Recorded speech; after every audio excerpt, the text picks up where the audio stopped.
নমস্কার, আমি আচার্য পলাশ মায়ানতন্ত্রের জগতে সবাইকে স্বাগত জানাই। গ্লোব টিভির পর্দায় সন্ধ্যা 5:55 এবং সকাল 11:40 সাধক, ভারতবর্ষের সাধক নিয়ে যে অনুষ্ঠান আপনাদের সামনে তুলে ধরেছি, আজকে লোকনাথ ব্রহ্মচারীর 9 নম্বর পর্বে আসবো। অনেকদিন বাদে গ্লোব টিভিতে আজকে লাইভে এলাম।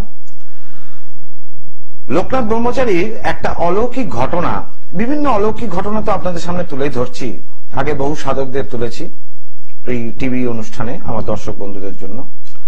আজকে লোকনাথ ব্রহ্মচারীর যে অলৌকিক ঘটনা বলবো, সেটা শুনে আপনারা একটু স্তম্ভিতই হবেন। শুরু করি সেই ঘটনায়। একবার গভীর রাতে মারাত্মক অস্ত্রাদি হাতে নিয়ে দুটি উচ্ছৃঙ্খল যুবক লোকনাথ ও তার আশ্রমের অধিবাসীদের উপর মারপিট করতে আসে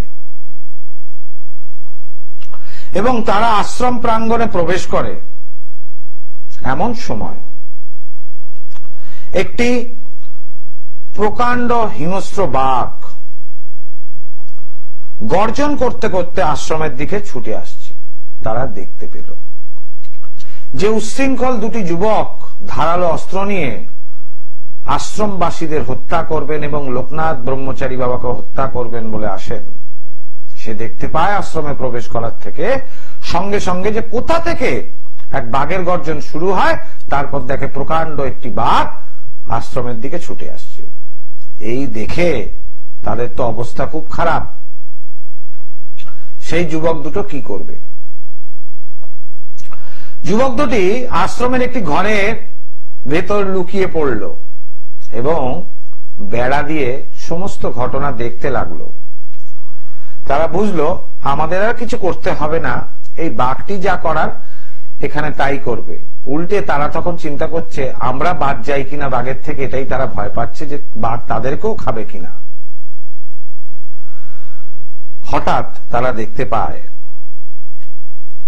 যে উঠোনে লোকনাথ বাবা এসে দাঁড়ালেন।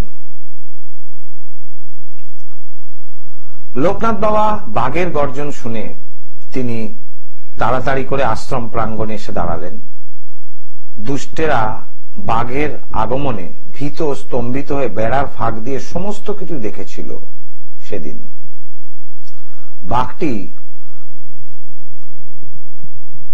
কোন রকম অনিষ্ট না করে লোকনাথ বাবার পদতলে লুটিয়ে পড়ল।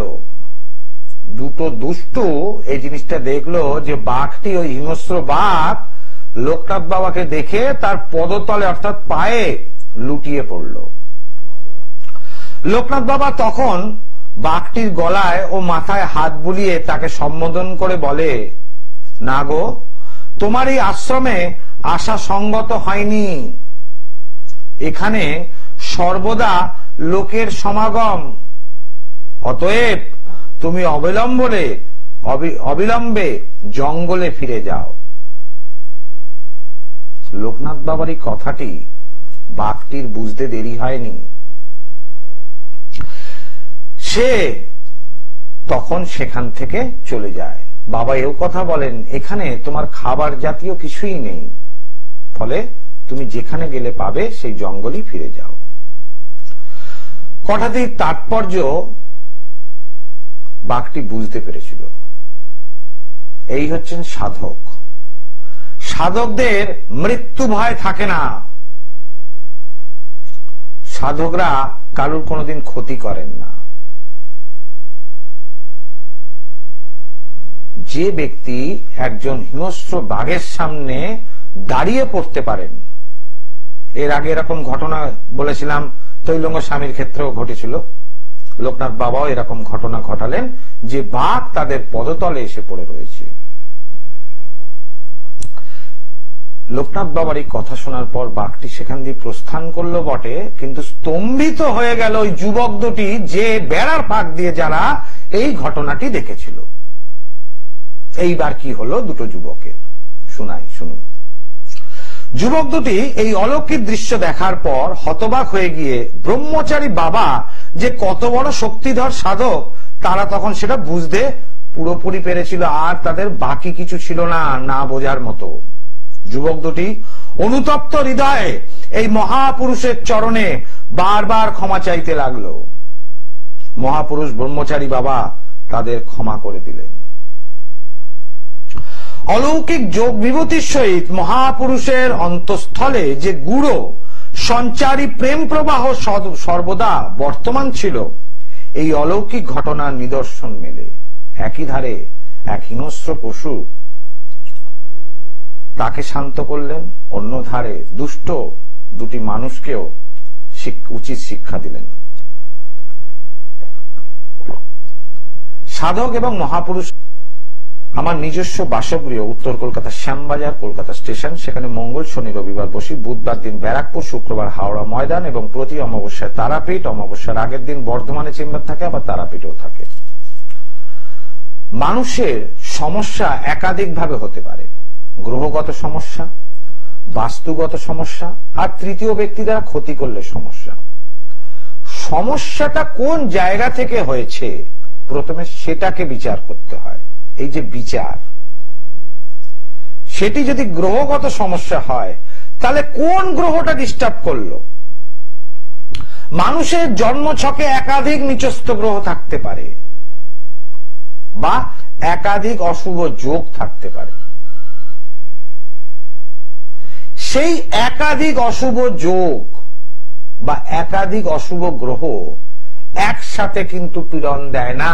যদি পীড়ন দেয় তাহলে মানুষের মৃত্যু ঘটবে। কোন অবস্থা থেকে মানুষের মৃত্যু ঘটে এটা নিয়ে আমার রিসার্চ করা আছে। চার্ট, এই যে জ্যোতিষ চার্ট, এইটা নিয়ে আছে কথা। এবং আমি যে মহামৃত্যুঞ্জয় তৈরি করি, মানুষের আয়ুকাল কেউ যদি তৃতীয় ব্যক্তি কেউ ক্ষতি করে সেটাকে যদি কমিয়ে নেয়, চালান ক্রিয়া করে, তাহলে সেই চালান ক্রিয়ার উল্টো ক্রিয়া করতে হয়। ওষুধ ওষুধ বলে, পুজোর প্রসাদ বলে কিছু খাইয়ে দেওয়া, ওষুধ করে দেওয়া পেটের মধ্যে, তাকে টেনে বার করে নিয়ে আসতে হয় সেই চালানটাকে। ঈশ্বর যে আয়ুটা তার জন্য নির্ধারণ করে দেন, এই মহামৃত্যুঞ্জয় মানে যে আয়ুটা অন্য ব্যক্তি, আপনার শত্রু আপনাকে চালান করে টেনে নিয়েছিল, সেই আয়ুটাকেই আবার ফিরিয়ে দেওয়াকে বলা হয় মহামৃত্যুঞ্জয়। অর্থাৎ মৃত্যুকে যে জয় করতে পারে। এবং আমার কবচ চোখ বন্ধ করে বিশ্বাস করা যায়, কারণ আচার্য পলাশের যে মেটাল ট্যাবলেট, এই ধারণ করার সঙ্গে সঙ্গেই কাজ হয়। আর ধারণ ছাড়া প্রতিকার, অনেকের ক্ষেত্রে আছে পরিধান কিছু করতে পারবেন, এই ধারণ ছাড়া প্রতিকার একমাত্র যজ্ঞ আহুতিতে হবে। কেন? আমি যজ্ঞে সেই অদৃশ্য শক্তি, সেই হাই ট্রান্সফার এনার্জি, তাকে আহ্বান করি। সেই মা তারারূপী সেই এনার্জি, সেই আত্মাদের প্রবেশ ঘটে আমার যজ্ঞে। যে যজ্ঞ আমি তারাপীঠে করি, আমার গৃহতে করি, সেই স্থানে যে ব্যক্তি ধারণ ছাড়া প্রতিকার করতে হবে, সেই ব্যক্তি ছবি দিয়ে, নাম দিয়ে তার সমস্যা মুক্ত করার কাজ, যজ্ঞাহুতি দিলে অবশ্যই তারা মুক্ত হন সমস্যা থেকে। এবং সমস্যা মুক্ত হওয়ার পর তারাই এসে আমার কাছে এসে প্রতিকার ধারণ করেছে। মা বলেছে ছেলে কিছু পড়বে না। আমি বললাম ছেলের চাকরি হয়ে গেলে ছেলে পড়বে তো? বলেছে হ্যাঁ। ছেলের চাকরি হওয়ার পর ছেলের বিশ্বাস হয়েছে। সেই যে একটা কবচ তাকে করে দিয়েছি, আজও সে সেটাকে গলায় দেখিয়ে রাখে, মানে লোককে দেখিয়ে বেড়ায়, দেখ এই কবচটা আছে, কেউ কিছু আমার ক্ষতি করতে পারবে না। অবশ্যই আচার্য পলাশের মেটাল ট্যাবলেট, যার জুড়ি মেলা ভার। আজকের মতো এখানে বিদায় নিচ্ছি। আবার আসবো আগামী দিন লোকনাথ বাবার পরের এপিসোড নিয়ে। আমি চেষ্টা করব এই ডিসেম্বর 2024-এ যে ঘটনা আমাদের প্রতিবেশী দেশে ঘটেছে, সেই ঘটনার পুনরাবৃত্তি আর কোথাও না ঘটুক। সবাই ভালো থাকুন, সুস্থ থাকুন। আজকে এখানে বিদায় নিচ্ছি। ওম সর্বমঙ্গল মঙ্গলে শিবে সর্বার্থ সাধিকে শরণ্যত্রম্বকে গৌরী নারায়ণী নমস্তুতে।